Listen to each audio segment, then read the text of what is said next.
រាត្រីដែលបានជួបនឹងនួនល្អងនៅបាត់នំបងមាត់ស្ទឹងសង្ការយើងទាំងពីរនាក់សច្ចាស្បត់ស្បាយក្រោមដួងព្រះខែរះពេញបរមី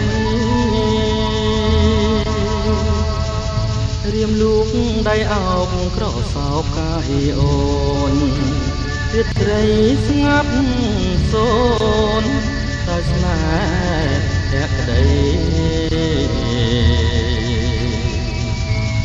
ភាំងអើយភាំងអូនញញឹមមានន័យប្រហើកនឹងស្រីជាប់នឹងដៃបង